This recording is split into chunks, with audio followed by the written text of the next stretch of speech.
અથ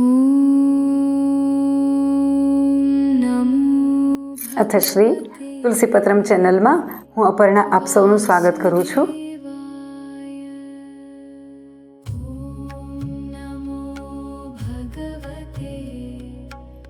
પુરુષોત્તમ માસ મહાત્મય અધ્યાય આગળ બૃહદ નારદીય પુરાણ અંતર્ગત નિહાળીએ. અધ્યાય 7 પુરુષોત્તમ માસ મહાત્મયમાં મલમાસ પુરુષોત્તમ માસના નામે પ્રસિદ્ધિ પામ્યો. શ્રી ગણેશાય નમઃ. પુરુષોત્તમ ભગવાનની જય. સૂત ઉવાચ ભવદ્વિપર્યકૃतं પ્રશ્નસ્તચિમકં કરદાસુગમ યદુત્તરમોહાય ચ શસ્તદ્વામતી તપોધના. સૂત બોલ્યા, હે તપોધન મહર્ષિઓ, તમે જે પ્રશ્ન કર્યો તે જ પ્રશ્ન નારદ મુનિએ શ્રી નારાયણને કર્યો હતો, અને પછી શ્રી નારાયણ પ્રભુએ જે ઉત્તર આપ્યો તે જ હું તમને કહું છું. નારદ ઉવાચ. નારદે પૂછ્યું, આમ અપાર પારકું દુઃખ જણાવી શ્રી વિષ્ણુ ભગવાન મૌન રહ્યા. તે પછી હે બદ્રીનાથ શ્રી નારાયણ, તે પુરુષોત્તમ પરમાત્માએ શું કર્યું હતું તે મને જણાવો. શ્રી નારાયણ ઉવાચ. શ્રી નારાયણ બોલ્યા, હે પુત્ર નારદ, ગોલોકનાથ શ્રી કૃષ્ણ ભગવાને જે ગુહ્ય વચન શ્રી વિષ્ણુને કહ્યું હતું તે જ હું કહું છું. કેમ કે સાંભળવા ઈચ્છતા દંભરહિત અને કાયમ આસ્તિક એવા ઉત્તમ ભક્તને સર્વ કંઈ કહેવું જ જોઈએ. પુરુષોત્તમનું આ વચન ઉત્તમ, કીર્તિકારક, પુણ્યકારક, યશ વધારનાર, ઉત્તમ પુત્ર આપનાર, રાજાઓને વશ કરનાર, દારિદ્ર્ય રૂપી જંગલને બાળીને દાવાનળ સમાન અતિ ઘણા પુણ્યોથી સાંભળી શકાય આવું છે. માટે અનન્ય ભક્તિથી તે સાંભળવા જેવું છે અને એ જ પ્રમાણે આચરવા જેવું છે. શ્રી પુરુષોત્તમ ઉવાચ. શ્રી પુરુષોત્તમે શ્રી વિષ્ણુને તે વેળા આમ કહ્યું હતું, હે વિષ્ણુ, આ મલમાસનો હાથ પકડીને તમે અહીં આવ્યા તે ઠીક જ કર્યું છે. આથી તમે લોકમાં કીર્તિ પામશો. તમે જે જીવને પોતાનો કરીને સ્વીકારો છો તેને મેં સ્વીકાર્યો છે એમ જાણવું. આથી આ મલમાસને હું મારા જેવો સર્વોપરી કરીશ. હું મારા ગુણો, કીર્તિ, પ્રભાવ, 6 ઐશ્વર્યો, પરાક્રમ, ભક્તોને વરદાન આપું અને બીજા જે જે ગુણોથી લોકમાં પુરુષોત્તમ તરીકે પ્રખ્યાત થયો છું તે સર્વે ગુણો આજથી મેં આ મલમાસને અર્પણ કર્યા છે. મારામાં જે જે ગુણો રહ્યા છે તે બધા જ આનામાં પણ પ્રાપ્ત થાય. લોકમાં તથા વેદમાં મારું પુરુષોત્તમ એવું નામ પ્રસિદ્ધ છે. તે પણ હે જનાર્દન, હું આને આપું છું, એટલે કે મલમાસને આપું છું. હે મધુસૂદન, આનો સ્વામી પણ આજથી હું જ છું. આના નામથી આખું જગત પવિત્ર થશે અને મારી સમાનતા પામીને આ માસ બીજા બધા માસનો અધિપતિ થશે. વળી આ જગતમાં પૂજ્ય તથા જગતને વંદન કરવા લાયક થશે. આની પૂજા કરનારા સર્વ લોકોના દારિદ્ર્યનો નાશ કરનાર થશે. બધા માસ કામનાવાળા છે, પણ આને હું નિષ્કામ કરું છું. સર્વ લોકોને મોક્ષ આપનાર થશે અને આને હું મારા જેવો કરું છું. જે મનુષ્ય કામના રહિત અથવા સર્વ કામનાઓવાળા થઈને પણ આ અધિક માસનું પૂજન કરશે તે સર્વ કર્મોને બાળી ભસ્મ કરી અવશ્ય મને જ પામશે.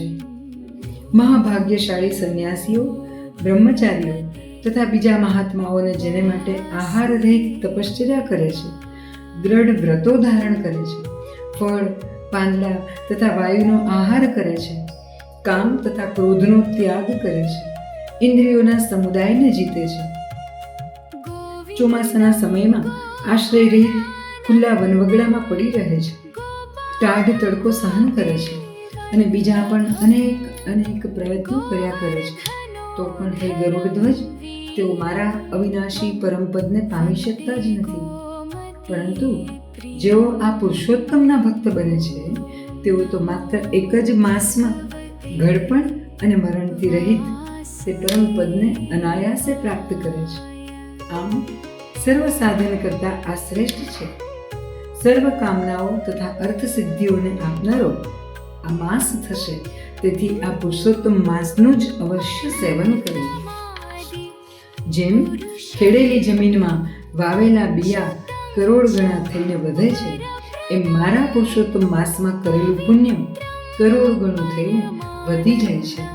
કેટલાક લોકો ચાતુર્માસ આદિ યજ્ઞો કરીને તે દ્વારા સ્વર્ગમાં જાય છે, પણ અમુક કાળ સુધી ત્યાંના ભોગો ભોગવ્યા પછી તેઓને ફરી પૃથ્વી પર જન્મ લેવું પડે છે.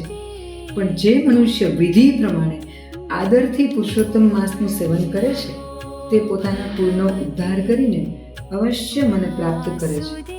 તે મનુષ્ય અહીં મારી પાસે આવ્યા પછી ફરી જન્મ અને મરણના ભયથી વ્યાપ્ત આદિ વ્યાધિ તથા ગડપણથી ઘેરાયેલ સંસારને ફરી ક્યારેય પામતો જ નથી.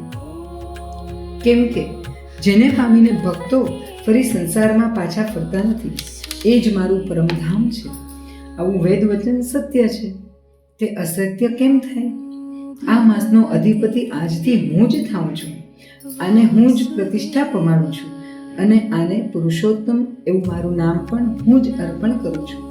તેથી આના ભક્તોની ચિંતા રાત દિવસ હવે મારે જ કરવાની રહેશે. આના ભક્તોની સર્વકામનાઓને આજથી હું જ પૂરી કરીશ. કદાચ મારા ભક્તોનો અપરાધ હું ગણીશ, પણ આ પુરુષોત્તમ માસના ભક્તોનો અપરાધ હું ક્યારેય નહીં ગણું. હે વિષ્ણુ, મારા પોતાના આરાધન કરતાં મારા આશ્રિત ભક્તોનું આરાધન મને વધુ પ્રિય છે. તેમજ મારા ભક્તોની કામનાઓ આપવામાં હું કદાચ વિલંબ કરીશ, પણ આ પુરુષોત્તમ માસના ભક્તોની કામનાઓ આપવામાં ક્યારેય વિલંબ નહીં કરું. તેમજ મારા આ પુરુષોત્તમ માસના જે ભક્તો છે તેઓ મને અતિશય વાલા થશે. અતિશય મૂડી જેવા જે લોકો આ પુરુષોત્તમ માસમાં જપ દાન આદિ નહીં કરે, સત્કર્મો તથા સ્નાનથી રહિત રહેશે, દેવો તીર્થો બ્રાહ્મણોનો દ્વેષ કરશે, તે દુષ્ટો દુર્ભાગી થઈ પારકા ભાગ્ય ઉપર જીવનારા થશે. જેમ સસલાને શિંગડું ક્યારેય હોઈ શકે નહીં, તેમ તેઓને સ્વપ્નમાં પણ સુખ મળશે નહીં. જેઓ મને પ્રિય આ પુરુષોત્તમને મલમાસ ગણીને તેનો તિરસ્કાર કરશે અને ધર્મ આચરણ નહીં કરે, તેઓ કાયમ નરકવાસી બનશે.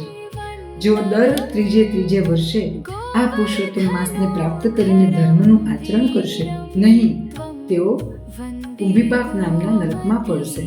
એટલું જ નહીં, પણ અતિ મૂઢ એવા લોકો આ મનુષ્ય લોકમાં પણ પુત્ર પૌત્ર સ્ત્રી તરફનું મોટું દુઃખ પ્રાપ્ત કરશે અને દુઃખરૂપ દાવાનળમાં જ હંમેશા રહ્યા કરશે. આ મારો પુરુષોત્તમ માસ અતિશય પવિત્ર અને શ્રીમાન છે.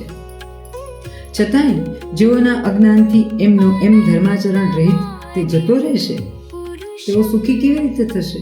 ક્યારેય નહીં થાય. ઉત્તમ ભાગ્યશાળી જે સ્ત્રીઓ પુત્ર સુખ અને સૌભાગ્ય માટે આ પુરુષોત્તમ માસમાં સ્નાન દાન પૂજન આદિ કરશે, તેઓને હું પોતે સૌભાગ્ય સંપત્તિ સુખ અને પુત્રને આપનારો થઈશ. પણ મારા નામવાળો આ પુરુષોત્તમ માસ જે સ્ત્રીઓનો શૂન્ય દાન અને પુણ્ય આદિ રહિત ગયો, તેઓને હું અનુકૂળ નહીં થાઉં. સ્વામીનું સુખ તેઓને પ્રાપ્ત નહીં થાય. ભાઈ પુત્ર તથા ધનનું સુખ સ્વપ્નમાં પણ દુર્લભ થશે. માટે બધા લોકોએ આ માસમાં સ્નાન પૂજા જપ આદિ વધુ કરો અને શક્તિ અનુસાર દાન પણ આપવું. જે મનુષ્ય આ પુરુષોત્તમ માસમાં ભક્તિથી મારું પૂજન કર્યું હશે, તે ધન તથા પુત્રનું સુખ ભોગવીને મરણ પછી ગોલોકમાં વાસ પ્રાપ્ત કરશે. સર્વ લોકો મારી આજ્ઞાથી મારા આ માસની પૂજા કરશે અને એ જ કારણથી મેં આ માસને સર્વ માસમાં ઉત્તમ કર્યો છે. માટે હે લક્ષ્મીપતિ, તમે આ અધિક માસની ચિંતા છોડી દઈ આ પુરુષોત્તમ માસને સાથે લઈને તમારા શ્રેષ્ઠ વૈકુંઠ ધામમાં જાઓ. શ્રી નારાયણ ઉવાચ. શ્રી નારાયણ બોલ્યા, શ્રી કૃષ્ણ ભગવાનનું આ રસિક વચન સાંભળીને વિષ્ણુ ભગવાને નવા મેઘ જેવી કાંતિવાળા શ્રી કૃષ્ણ પ્રભુને પ્રણામ કર્યા અને પછી અતિ આનંદપૂર્વક તે પુરુષોત્તમ માસને સાથે લઈને જલ્દીથી ગરુડ ઉપર બેસીને પોતાના ધામમાં પધાર્યા.